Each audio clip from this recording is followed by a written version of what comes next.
wabarakatuh. Jadi, jika semalam kita melakukan layanan bimbingan kelompok, pada hari ini saya meminta kalian untuk ikut serta di dalam layanan konseling, yaitu konseling kelompok. Seperti yang sama-sama kita ketahui, bahwa setiap manusia yang bernyawa tidak mungkin tidak memiliki masalah di dalam hidupnya. Biasanya dalam kehidupan manusia, ketika satu masalah selesai, masalah yang lain datang silih berganti. Seperti itu. Apakah kalian di sini semua merasakan hal yang seperti itu? Ya. Baiklah, karena mengingat bahwa tujuan utama dari bimbingan konseling adalah memandirikan orang untuk bisa menyelesaikan masalahnya sendiri. Jadi di sini saya akan melakukan layanan konseling kelompok.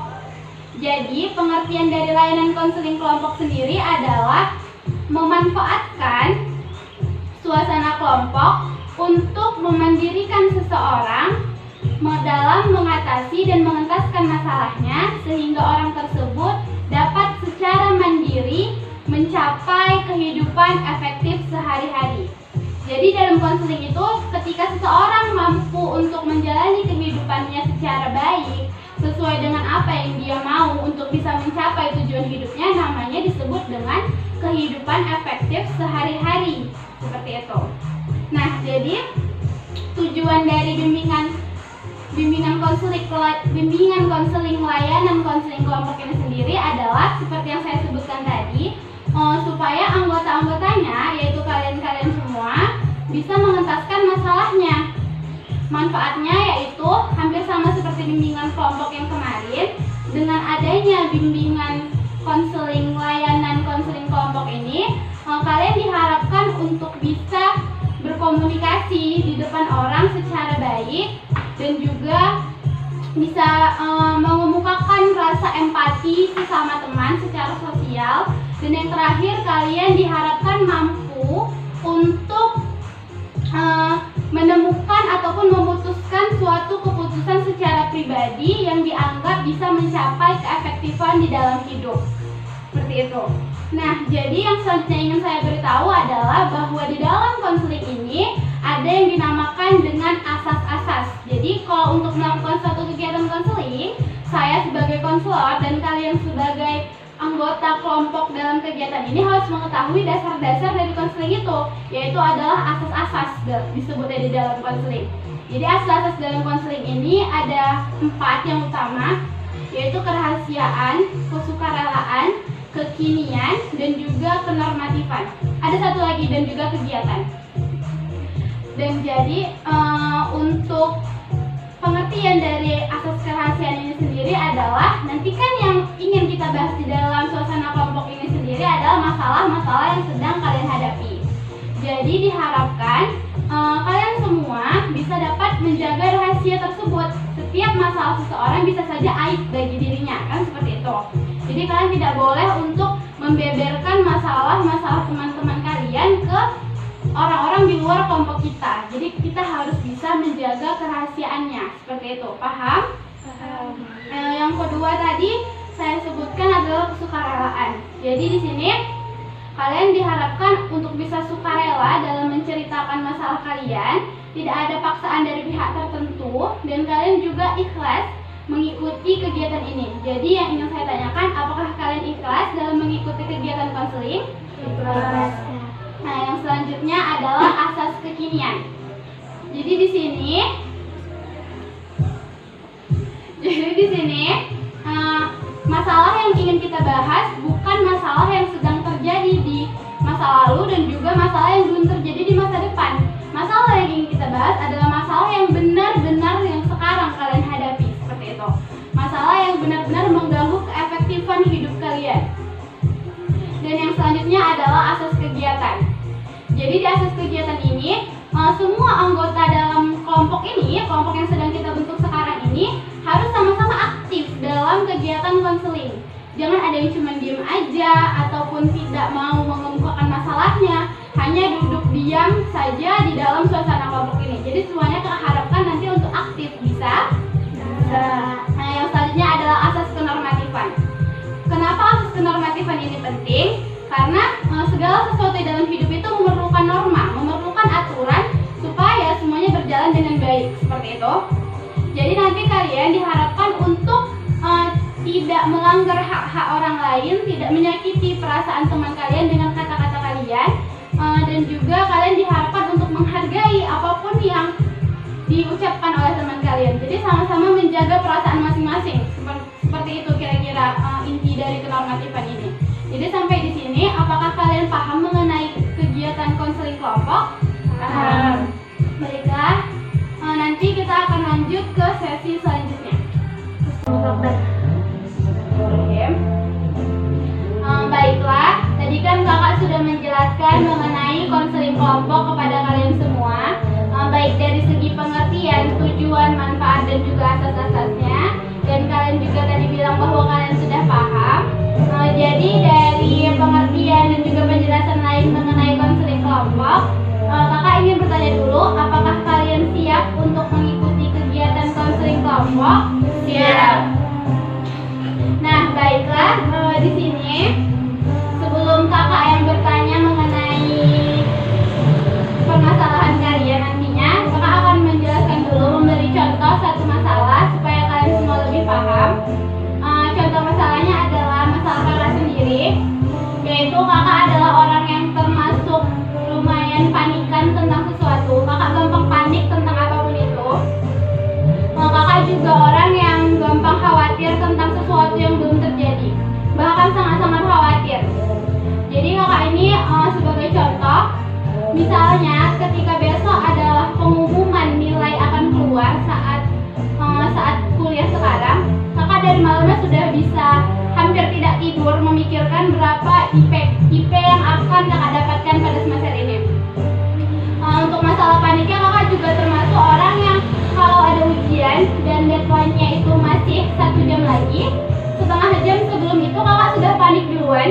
Setengah jam sebelum deadline-nya, kalau kakak masih menulis, kakak termasuk orang yang panik duluan sampai benar-benar nulisnya sampai getar, tahu kan tangan yang getar gitu kalau nulis. Nah, kakak itu adalah orang yang seperti itu. Dan sejauh ini kakak sudah banyak bercerita dengan orang lain terkait itu, terkait tentang cara kakak overthinking tentang hal-hal yang belum terjadi itu, tentang kakak yang panikan, dan kakak tipikal orang yang kalau panikan kakak mau orang di sekitar kakak juga ikut panik. Kan? Pasti buat orang kesel kayak gitu kan. Nah, itu kakak udah banyak bercerita dengan orang lain, dan orang lain biasanya selalu kasih saran, dan menurut kakak itu penting banget untuk kakak. Sangat penting. Jadi sarannya adalah bahwa kakak harus percaya tentang kemampuan diri kakak, bahwa kakak tidak boleh memikirkan hal-hal yang belum terjadi, seperti itu. Dan menurut kakak, ketika ada saran-saran yang masuk, kakak sudah mengaplikasikannya dan sekarang sudah mulai bisa untuk mengontrol rasa panik dan juga rasa overthinking tentang hal-hal yang belum terjadi itu.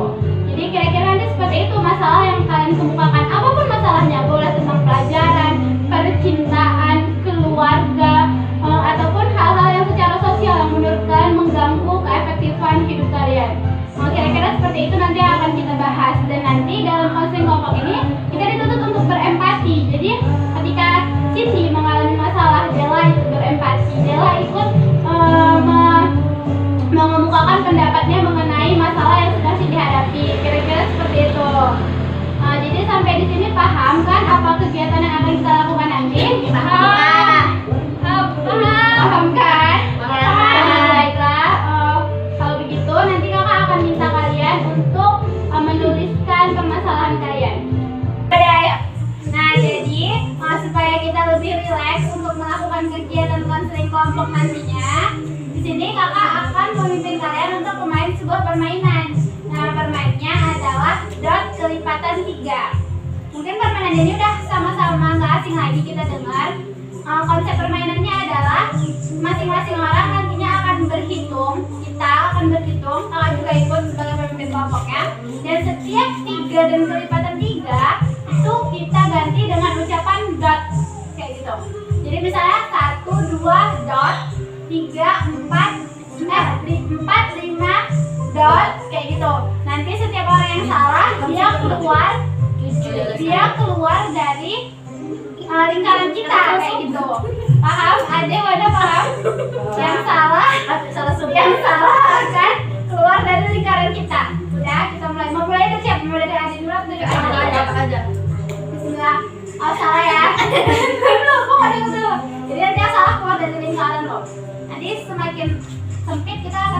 maju kayak gitu biar gampang gitu. Dan setelah 1, 2 enggak gitu ya, aku pikir 1, 2 1, 2 dong. Apa? Udah kamu mulai 1, 2, 4, 5, 7, 8, 10, 11, 12.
Nah, baiklah, tadi kan kakak sudah menjelaskan dan juga memberi contoh terkait permasalahan kakak sendiri supaya kalian paham masalah apa yang bisa kalian ceritakan. Jadi jenis-jenis masalahnya itu boleh masalah apa saja, boleh percintaan, boleh tentang belajar, boleh tentang sosial, boleh tentang keluarga, apapun yang kalian rasa ketika itu terjadi mengganggu kenyamanan hidup kalian, mengganggu keefektifan hidup kalian, seperti itu. Nah, jadi kan nanti mungkin kan bisa aja malu untuk menjelaskannya, di luar seperti itu. Jadi kakak sudah sediain ini 6 kertas untuk kalian menulis masalah kalian yang nantinya akan kakak pilih masalah mana yang akan kita bahas di luar seperti itu. Nah, jadi ini kakak bagiin dulu ke kalian.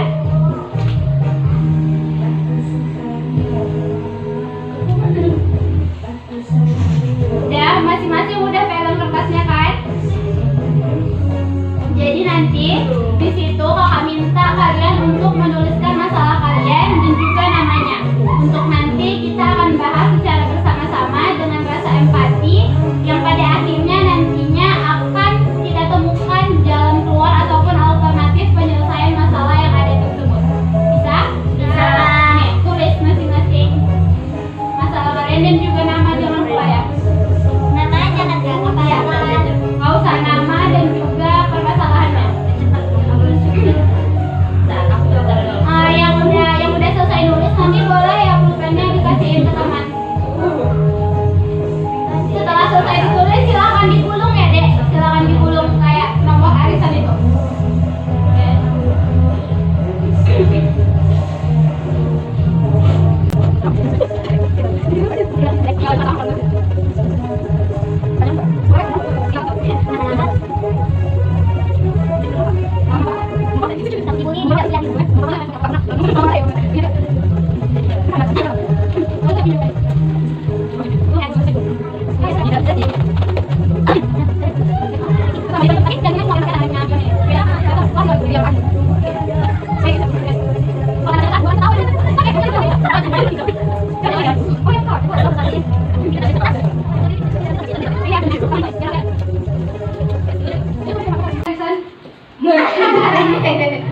Udah ini kan di sini kalian udah tulis masalah kalian dan kalian paham betul kan tentang masalah yang kalian hadapin? Paham kan?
Jadi Dela, kakak minta untuk menjelaskan permasalahan ini.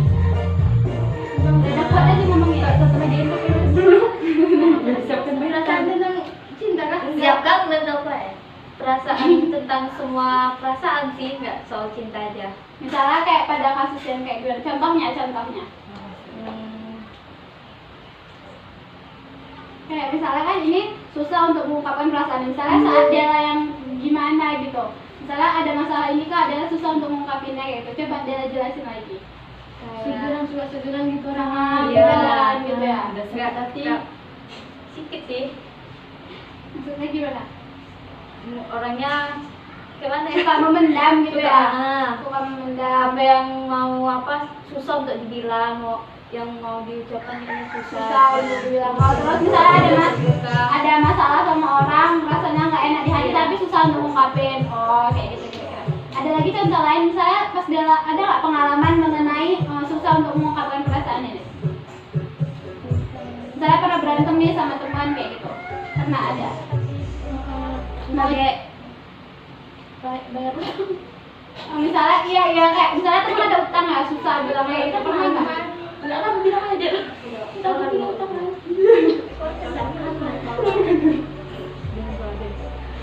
Apa? Tunggu dulu biar Dela jelasin dulu ini tentang permasalahannya. Nggak pede juga gitu ya? iya kurang Kurang pede. pede gitu. Udah paham. Jadi di sini kakak bisa tangkap untuk secara garis besar permasalahan Dela berarti dia di sini suka memendam, sulit untuk mengungkapkan apapun yang dia rasakan, entah itu perasaan tidak nyaman terhadap seseorang, entah itu perasaan tidak, misalnya kayak marah apa gitu, semuanya susah untuk Dela ungkapin, semuanya Dela pendam karena Dela mungkin terkadang malu ataupun nggak pede untuk mengungkapinnya, kira-kira seperti itu kan. Baik, ini kita simpan dulu, nanti kita akan bahas sama-sama mengenai permasalahan Dela. Ini permasalahan yang kedua adalah dari Diraye, pemalu dan juga susah untuk bergaul. Coba Dira ceritain dulu tentang ini. Pemalu juga susah untuk bergaul, itu biasanya Dira rasain pas kapan, pas gimana gitu, sebabnya apa? Ya memang saya pribadi orangnya kayak gitu. Ya saya bukan di rumah. Ya di sekolah enggak. Udah Misalnya kayak gimana, kayak tadi mau keluar rumah. ya. Di rumah itu saya nggak punya teman gitu. Buat teman. Oh, lebih tertutup juga gitu Ya ya. jarang keluar rumah. Dulu ada teman sih. Karena udah beda sekolah jadi udah nggak deket lagi. Wah, sering malu gitu kok. Kalau ada orang rame malu gitu. Keluarga juga kumpul di rumah ya beda tempat sendiri gitu. Jadi suka sendiri ya, suka malu itu. Terus kalau misalnya lagi ada misalnya sama orang baru gitu, susah ya untuk menyesuaikan gitu. Beda-beda. Iya kayak gitu. Tunggu dulu biar kita tahu dulu permasalahan dari Dira. Nah, ini dikira orang kita sombong Padahal orang bener-bener rasanya kayak malu gitu. Bukan karena ada rasa kan, misalnya ada orang yang males untuk bergabung sama orang lain, ini bener kayak ada rasa malu gitu. Tak pede, malu gitu. Oke. Nah, jadi di sini tadi kan kakak udah bilang di sini kita untuk saling empati, saling bisa memberikan saran seperti itu, saling bisa untuk mengerti permasalahan tersebut. Jadi yang pertama akan kita bahas dulu di sini adalah permasalahan dari Dela Aulia Rizky.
Tidak saja ngomongnya aja, kalau misalnya apa jangan kayak ngegas ataupun maksa gitu, kayak gitulah, jangan garang, bisa juga.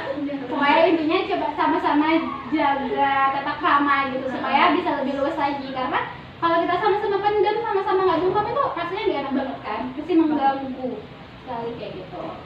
Terima kasih untuk Siti. Coba Cindy untuk Della gimana? Iya, kalau menurut saya jangan dipendam karena itu bisa nyiksa diri sendiri. Nah, ya. Jadi sarannya gimana untuk Della? Iya, jangan suka memendam gitu. Terus ya kalau kamu boleh. Terus ada saran.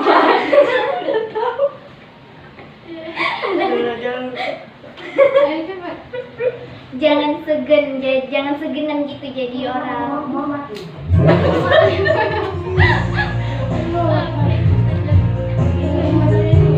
Berarti di sini Della berarti udah bisa nangkep ya bahwa nggak apa-apa untuk sesekali diungkapin perasaannya, kira-kira itu emang penting banget untuk diungkapin dengan apa tuh?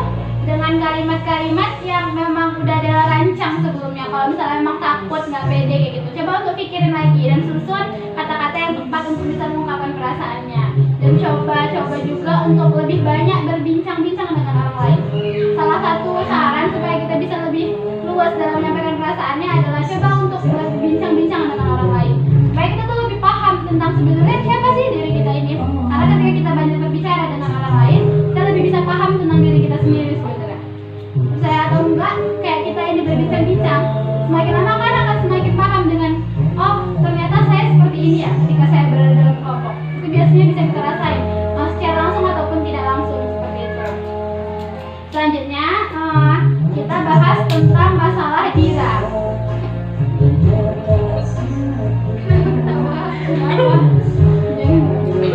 Udah, kita bahas tentang masalah dira ya. Jadi masalah dira di sini kan pemalu dan juga susah untuk bergaul. Sebenarnya masalah dira tadi ini hampir mirip dengan masalah Della ya kan, sama-sama kayak ada rasa malu. Dan mungkin kalau kita pemalu juga kan susah kan untuk mengungkapkan apapun yang kita rasain ke orang lain. Oh bahkan Dira nggak pernah ngungkapin kenapa sih tentang kayak rasa tidak enak atau apa? Sama dia maju gitu kak. Oh iya. Jadi kalau misalnya ada marah nih sama teman atau apa, nggak bisa untuk ngungkapin juga. Lebih jauh kayak nggak apa-apa gitu. Enggak, dia diam aja. Oh, Tapi kalau udah marah kali, tapi diam. Pernah aku bilang. iya paham kak. Berarti di sini Dira memang benar-benar dalam konteks yang benar-benar sepemalu itu gitu ya. Tidak mau itu mengungkapkan apapun yang dirasain dan lumayan susah untuk bergaul gitu kan. Nah jadi sebenarnya yang ingin Dela sampaikan di sini yang paling pertama adalah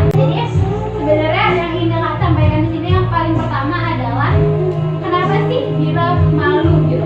Dira bisa nggak membaca apa yang Dira pikirin untuk bisa sampai kenapa sih aku malu gitu? Pernah nggak kepikiran? Kenapa sih aku malu? Kenapa teman-temanku bisa berbicara depan umum? Kenapa teman-temanku bisa mengungkapkan perasaannya dengan baik gitu kan? Pemalu. Pernah kepikiran kira-kira seperti itu? Hah? Pernah? Nah jadi nggak apa-apa. Pemalu itu bukan hal yang memalukan juga sih, dia punya perasaan pemalu karena dalam Islam juga kita kan malu itu baik ya. Tapi kalau pemalunya sampai tidak jadi lebih malas bersosialisasi mungkin kan jadi sama orang itu juga ya kurang baik gitu. Bukan kakak bilang tidak baik dan masalah Dela ini sangat-sangat tidak, Dira ini sangat-sangat tidak baik, enggak. Cuma di sini Dira harus tahu bahwa setiap orang itu diciptakan dengan kemampuannya masing-masing oleh Allah. Setiap orang itu diciptakan dengan kepribadiannya masing-masing. Jadi Dira boleh aja tetap dengan sikap Dira yang pemalu, tapi Dira juga harus mampu untuk menyesuaikan diri seperti itu. Jadi kan kita ada ya, kalau orang yang pemalu itu dia di setiap situasi dia tetap pemalu, padahal terkadang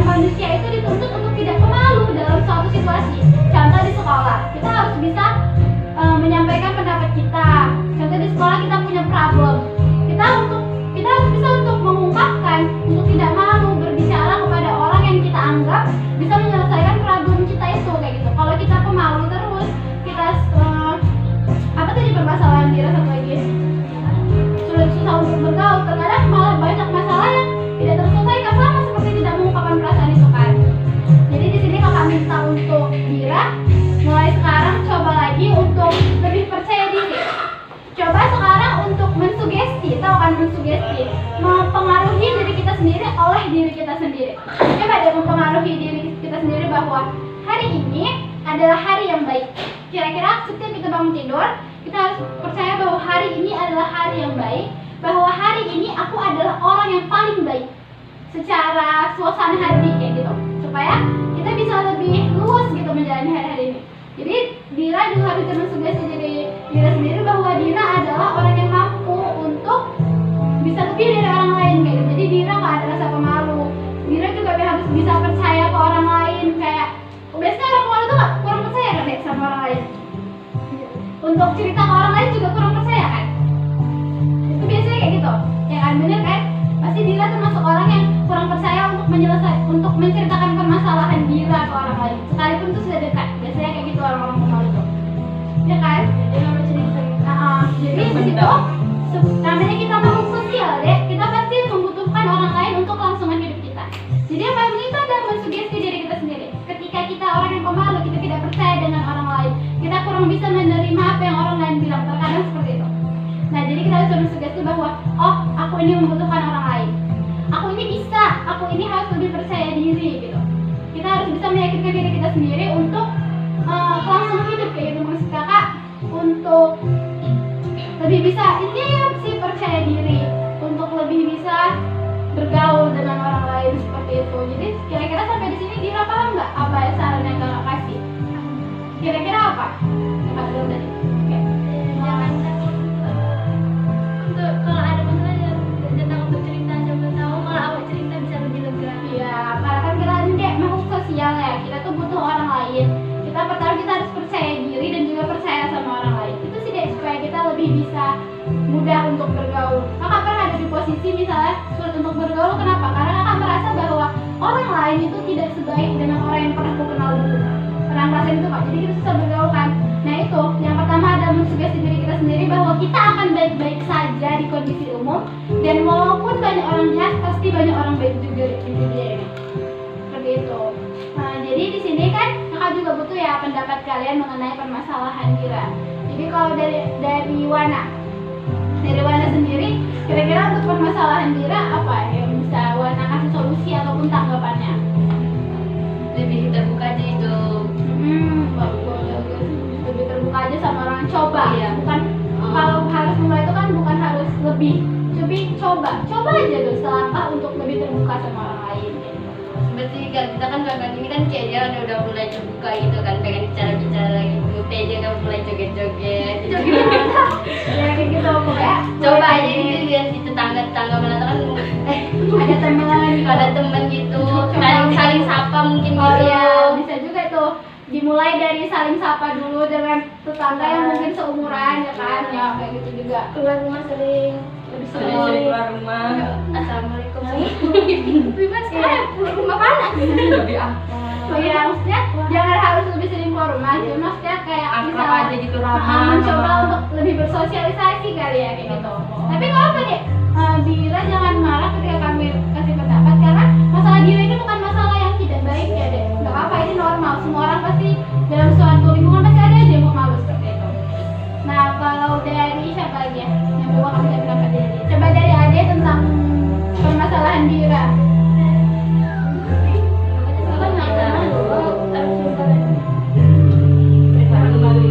Lebih ramah gitu sama di lingkungan rumah. Coba lebih kuat. Harus lebih ramah di sekitar rumah itu, sering apa pokoknya bersosialisasi. Kalau dari Dela sendiri, coba untuk Dela mau mengemukakan pendapatnya. Lebih banyak-banyak bergaul, selalu pede lah pokoknya. Selalu ngikuti organisasi. Udah Kak, kira-kira gitu. Nah ya, jadi saran-saran teman-temannya Dira tadi sebenarnya udah bisa juga Dira terima. Jadi intinya Dira itu nggak harus langsung ya dek, tapi mencoba untuk banyak bergaul, lebih banyak membuka diri. Coba deh, coba dulu yang pertama untuk bisa dipercaya sama orang lain, untuk menceritakan masalahnya. Nggak harus masalah, tapi apa-apa yang Dira rasain. Mencoba untuk lebih sering menyapa orang lain, karena kalau kita ramah, insya Allah orang lain pasti bakalan ramah kan. Jadi kita bisa lebih merasa bahwa oh aku bisa nih bersosialisasi, oh aku sudah tidak sepemalu itu, karena masih banyak orang-orang yang mau menanggapiku kembali kayak gitu kan kira-kira. Baik, kakak rasa udah cukup paham ya antara Dira dan juga Della tentang saran-saran yang telah kakak dan juga teman-teman berikan terkait permasalahannya. Menurut Della dan juga Dira gimana? Udah paham tentang sarannya? Paham. Nah, jadi di sini kan dalam konseling kelompok itu, setelah adanya pembahasan mengenai permasalahannya, jadi kalian di sini diminta untuk mengemukakan namanya BMB3. Jadi itu seperti kayak kesan gitu aja sih, kayak kesan dan juga perasaan yang kalian rasain mengenai setelah dilakukannya konseling kelompok ini. Jadi supaya mempersingkat waktu kita pada hari ini, kakak minta dari orang yang masalahnya kita bahas aja pada hari ini. Jadi untuk Della dan juga Dira, pertama Della dulu, kakak minta untuk mengemukakan bagaimana sih tanggung jawab, kayak perasaan dan juga apa yang akan dilakukan setelah konseling kelompok ini yang udah kita lalui seperti itu. Setelah mendapatkan saran dari teman-teman saya dan kakak, saya mungkin bisa lebih mengungkapkan perasaan saya dan tidak memendam apa yang mau saya omongkan. Perasaannya setelah ada konseling ini gimana perasaannya? Lebih lega sih,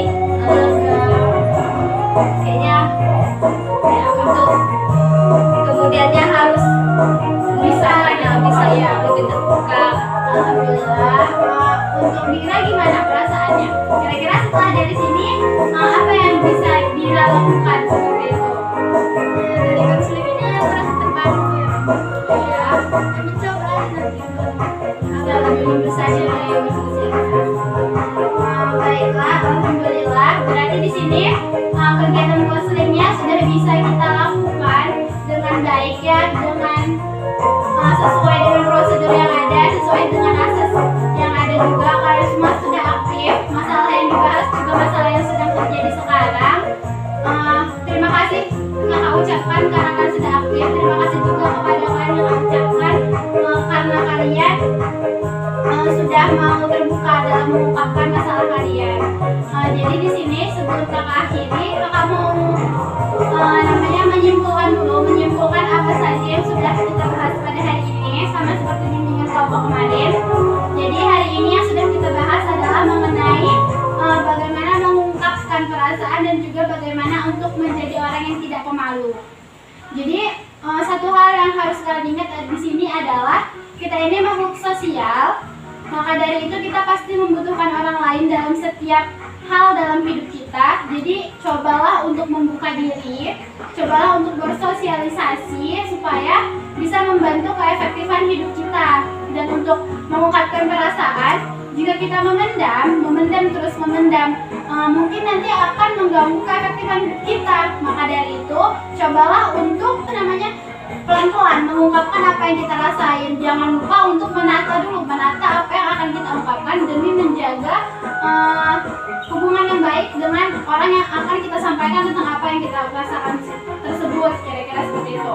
Nah, jadi sebelum kakak tutup pada hari ini, di sini kakak minta kita semua untuk berdoa menurut agama dan kepercayaan kita masing-masing tentang apapun yang bisa kita panjatkan kepada Allah Subhanahu wa Ta'ala. Berdoa dimulai.